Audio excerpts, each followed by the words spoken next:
La ville natale de Poutine, Saint-Pétersbourg, n'a pas eu de chance récemment.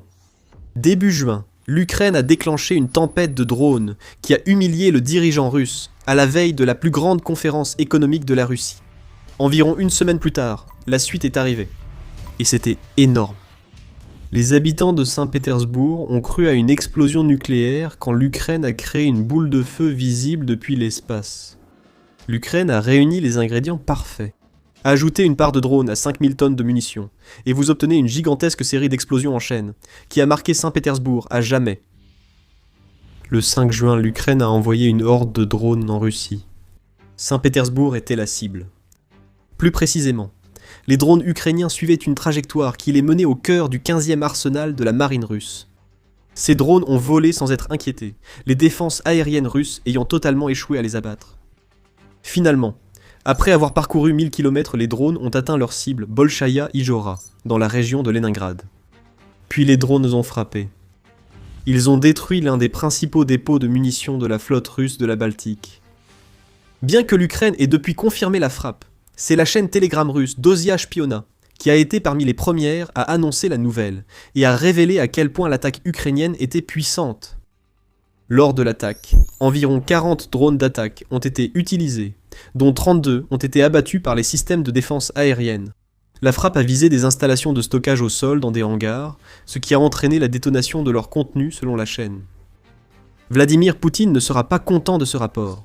Il a renforcé la répression contre Telegram en Russie précisément parce qu'il ne veut pas que le monde ou son peuple sachent à quel point l'Ukraine réussit sa campagne de frappe en profondeur. Mais tu ne pourras pas cacher celle-là, Vladimir Poutine. 8 drones ukrainiens se sont abattus sur 5000 tonnes de munitions, comprenant des obus d'artillerie de différents calibres ainsi que des munitions du génie. 2 militaires russes sont morts lors de la frappe, rapporte Dozia Shpiona. Mais l'ampleur de l'explosion a dû secouer Vladimir Poutine et les habitants de Saint-Pétersbourg. Ce n'était pas seulement 8 drones qui explosaient. Frapper un dépôt de munitions aussi massif signifie qu'il y a eu des explosions secondaires, si puissantes qu'elles ont créé une énorme boule de feu à le 15e arsenal. Quand l'incendie a éclaté, ceux qui regardaient auraient pu croire que l'Ukraine avait réussi d'une manière ou d'une autre à se procurer une bombe nucléaire. Ce n'est pas le cas. Mais l'Ukraine a provoqué un incendie si vaste qu'il est visible depuis l'espace. Les images au sol et par satellite révèlent l'ampleur de la dernière frappe ukrainienne. Le compte X aux Intintui nous montre à quoi ressemble le 15e arsenal vu du sol. Lors d'une nuit où l'Ukraine aurait lancé 376 drones contre la Russie, les débris que la Russie aime tant qualifier de meurtriers ont frappé leur cible une fois de plus. Dans la vidéo, on voit un incendie massif qui s'est déclaré, accompagné de panaches de fumée si importants qu'ils sont visibles à plusieurs kilomètres. L'ampleur de la frappe est révélée par des images satellites. Les photos transmises depuis l'espace montrent qu'un coin entier de l'arsenal a été englouti par un incendie si vaste qu'il est impossible que quoi que ce soit y survive. C'est un brasier infernal causé par des drones ukrainiens supposés inexistants. Les flammes se répandent. Le 15e arsenal ne les maîtrise pas. Même après l'accalmie des explosions secondaires, l'incendie qu'elles ont causé se propage dans la campagne autour du dépôt de munitions de la flotte de la Baltique russe. La Russie ne s'est vraiment pas rendu service à Saint-Pétersbourg. Le 15e arsenal n'attendait qu'à être frappé, car les échecs répétés des défenses russes ont laissé la porte ouverte aux drones ukrainiens. Avant de détailler, voici ce que nous savons sur l'opération. Nous avons déjà évoqué certains points de base. Il semble que l'Ukraine ait lancé 40 drones en direction de Bolchaïa Ijora, et que 8 de ces drones aient réussi à percer les défenses aériennes russes. Militarny précise que les drones ukrainiens ont frappé des installations au sol et des hangars de stockage de munitions, provoquant des explosions secondaires. Quant à l'installation elle-même, le 15e arsenal a été créé dans les années 1930 pour servir de base de stockage de munitions navales, utilisée par la flotte de la Baltique russe. Ce complexe fortifié, doté d'infrastructures souterraines, est conçu pour prévenir une attaque similaire à celle de l'Ukraine.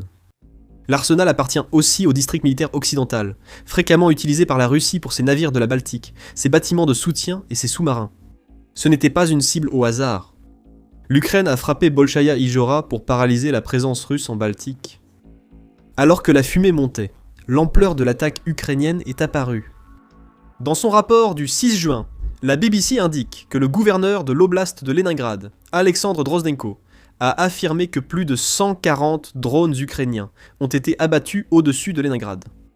Les habitants ont été invités à rester chez eux, craignant de nouvelles frappes et la fumée toxique dégagée par 5000 tonnes de munitions en feu.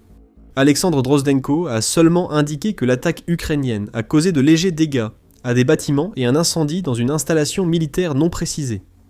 Pas besoin qu'Alexandre Drozdenko nous le dise, les photos satellites suffisent. La Russie dénonce une attaque inédite contre Saint-Pétersbourg et cherche à faire passer l'Ukraine pour le méchant après la destruction d'une installation militaire sur son sol. Défense Blog ajoute que l'ampleur de l'incendie était telle que les autorités de Bolchaïa et Idjora ont dû évacuer environ 600 habitants de leur maison, tandis que les services d'urgence luttaient pour maîtriser le feu. Mais ces services n'ont rien pu faire pour arrêter les explosions en chaîne. La chute de la Russie vient des explosions secondaires. Les drones causent des dégâts, mais rien de tel sans avoir visé 5000 tonnes de munitions. Les ogives des drones ukrainiens ont allumé le feu, les munitions russes ont fait le reste.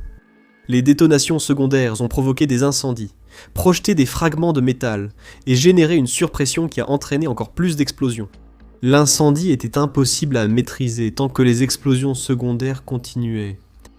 Tout ce que la Russie pouvait faire, c'était regarder, attendre et espérer que ses propres munitions cesseraient d'exploser le plus tôt possible. Ainsi, la Russie s'est tiré une balle dans le pied, en stockant 5000 tonnes de munitions au même endroit. Mais ce n'est pas tout. Nous avons dit plus tôt que la Russie porte autant de responsabilités pour avoir permis cette attaque que l'Ukraine pour l'avoir organisée et menée. Voici ce que nous voulions dire. La Russie n'a pas su protéger les munitions détruites par l'Ukraine. Les installations souterraines évoquées n'ont pas servi. Une cible qui aurait nécessité des bombes anti-bunker si la Russie avait mieux stocké a été laissée exposée, invitant presque les drones ukrainiens à l'attaquer. Les images satellites révèlent aussi que la Russie n'a pas protégé son 15e arsenal après avoir choisi de stocker les munitions en surface. Il n'y avait aucune butte de terre protectrice autour des bâtiments à l'intérieur de l'arsenal. Ces buttes auraient pu stopper les drones ukrainiens, même si elles n'avaient pas pu les arrêter. Leur fonction première est de servir de barrière entre les installations de stockage. Si des buttes de terre avaient été en place, l'incendie dévastateur qui a englouti le 15e arsenal et la campagne environnante ne se serait peut-être pas propagé aussi loin et aussi largement.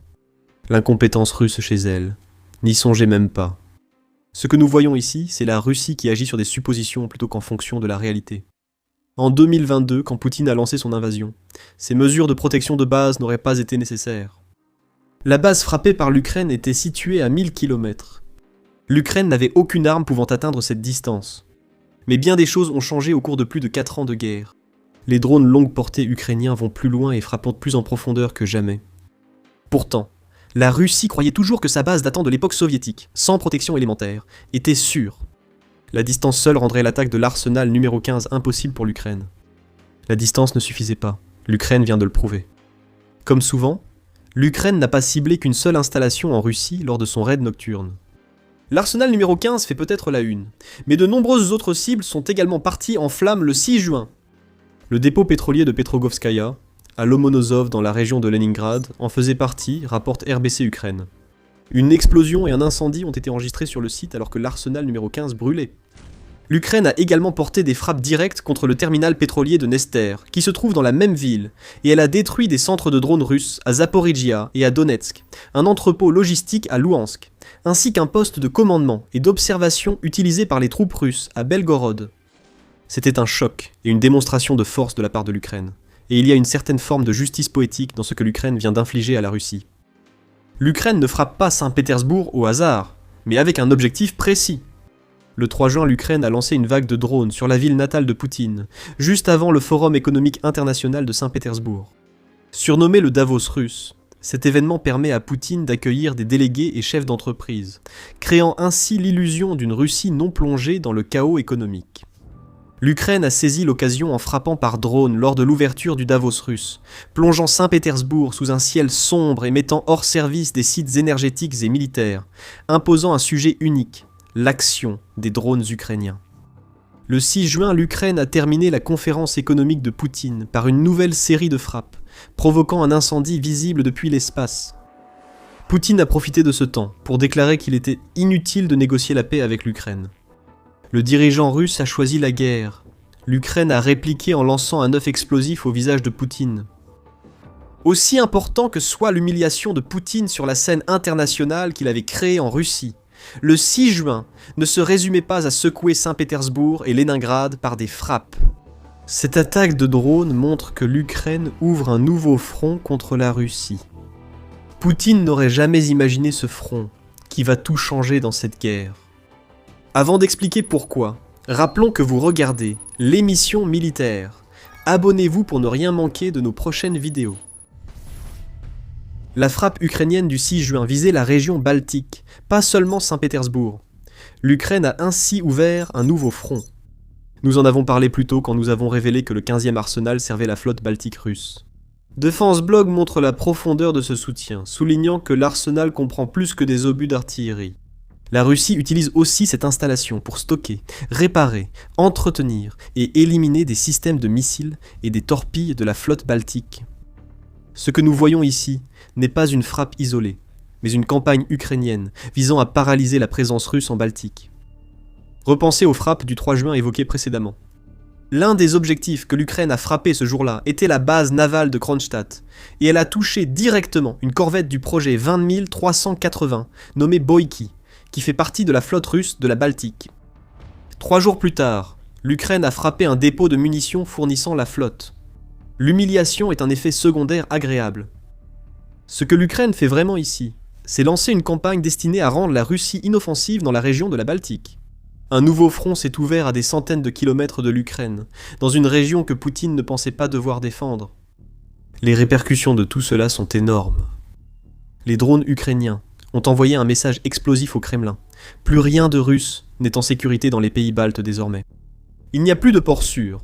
Au contraire, l'Ukraine étend une campagne navale remarquable qui a commencé en mer Noire et qui s'étend maintenant bien au-delà de ses frontières. C'est une campagne qui n'implique pas de navires de guerre. L'Ukraine n'en possède pas, ou du moins aucun, qui mérite d'être mentionné. L'Ukraine emploie une stratégie asymétrique létale, utilisant drones aériens, maritimes et missiles, pour rendre la puissance navale russe négligeable dans la guerre lancée par Poutine. Comment la Russie a-t-elle réagi jusqu'à présent ? Elle a posé des filets anti-drones sur quelques navires de la flotte de la Baltique, puis s'est arrêtée. C'est un effort surtout symbolique, ces filets pouvant arrêter de petits drones FPV, mais inefficaces contre les drones de frappe en profondeur, plus lourds et plus destructeurs que l'Ukraine utilise contre les infrastructures baltes russes. La flotte de la Baltique est en danger. Les frappes sur les ports russes et corvettes imposent à la Russie des réparations qu'elle ne peut assumer. Les stocks de munitions détruits laissent les navires de guerre russes sans rien qui leur permette de représenter une menace en mer Baltique. Si c'est vrai que des missiles et des torpilles ont brûlé aux côtés de l'artillerie au 15e arsenal, alors la Russie vient de perdre des systèmes d'armes complexes qui sont de plus en plus difficiles à remplacer, alors que les chaînes d'approvisionnement et le poids de 26 655 sanctions pèsent lourdement. La flotte de la Baltique est l'un des atouts navals les plus importants de la Russie, non seulement à cause de la menace qu'elle représente, mais aussi en raison de l'histoire qui l'entoure. La Russie maintient une présence navale dans la Baltique grâce à cette flotte depuis 1703. Les dizaines de navires qui composent la flotte vont des destroyers de l'époque soviétique aux corvettes plus modernes. Cette flotte doit projeter sa puissance afin que la Russie intimide les États baltes, la Finlande, la Suède et l'OTAN. Mais l'Ukraine tourne tout cela en dérision, en ouvrant un front balte sans l'implication de l'OTAN. La flotte baltique russe ne peut guère nuire à l'Ukraine, sauf à envoyer parfois des navires tirer des missiles et lancer des drones. Faire cela transforme ces navires en cibles, comme la Russie l'a appris en mer Noire. L'Ukraine n'a pas annoncé son objectif, mais il semble évident dérussifier la région baltique. Un incendie visible depuis l'espace est une déclaration d'intention forte. Cependant, l'Ukraine est assez intelligente pour savoir que la puissance de la Russie dans la Baltique ne provient pas seulement d'une flotte de navires de guerre. La Russie possède également des ports dans la mer Baltique, et ces ports sont essentiels pour garantir que les exportations de pétrole russe puissent être acheminées vers d'autres pays, générant ainsi des milliards de dollars pour la caisse de guerre de Poutine. Donc l'Ukraine vise aussi ces ports. En mars, les drones et missiles ukrainiens ont frappé à plusieurs reprises les ports baltes de Primorsk et Osluga. Ces deux terminaux russes majeurs totalisent environ 40% des exportations annuelles de pétrole de la Russie. Des réservoirs de pétrole ont été détruits, et les deux ports ont cessé leurs activités plusieurs jours pour réparer les dégâts causés par l'Ukraine. En mars, il semblait que l'Ukraine attaquait les ports baltes de la Russie pour empêcher Poutine de profiter de l'énorme hausse des prix du pétrole résultant de l'opération Epic Fury et de la fermeture du détroit d'Ormuz dans la région du Golfe. Mais désormais, Ces attaques semblent le début d'une campagne bien plus vaste visant tous les actifs baltes russes. Les drones ukrainiens ont le champ libre dans la région baltique. La détonation en chaîne massive au 15e arsenal est sans doute la plus récente d'une série de frappes en profondeur, ramenant la guerre commencée par Poutine dans sa ville natale. Poutine réalise que la Russie ne peut plus faire face aux frappes à longue portée de l'Ukraine. Des drones parcourant 1000 km et atteignant leur cible n'étaient jamais censés être possibles. C'est le résultat du temps, de l'énergie et de l'argent investis par l'Ukraine dans le développement d'armes nécessaires pour que la Russie ressente la guerre lancée par Poutine. La stratégie de frappe à longue portée de l'Ukraine a changé. Ce qui n'était autrefois que des frappes isolées est devenu une campagne soutenue, où l'Ukraine bombarde des villes entières à plusieurs reprises pendant des mois. Nous voyons cela à Saint-Pétersbourg et dans la région de Leningrad. Ces derniers mois, l'Ukraine a laissé de grands cratères enflammés dans des raffineries, ports et dépôts de munitions. Le but plus large de l'Ukraine est d'affaiblir l'économie russe, tout en paralysant la machine de guerre de Poutine de l'intérieur. Et ça fonctionne. L'offensive de printemps de la Russie a échoué, et cela a coûté à Poutine plus de 30 000 soldats par mois pour très peu de gains territoriaux. Ce n'est pas une coïncidence. C'est la conséquence directe des frappes observées le 6 juin. Et il y a deux choses qui transforment cette situation déjà mauvaise en un cauchemar pour Poutine. La Russie ne peut pas arrêter ce que fait l'Ukraine, et il y en a bien plus à venir. Longtemps source de la puissance russe, l'immensité du pays est désormais sa plus grande faiblesse.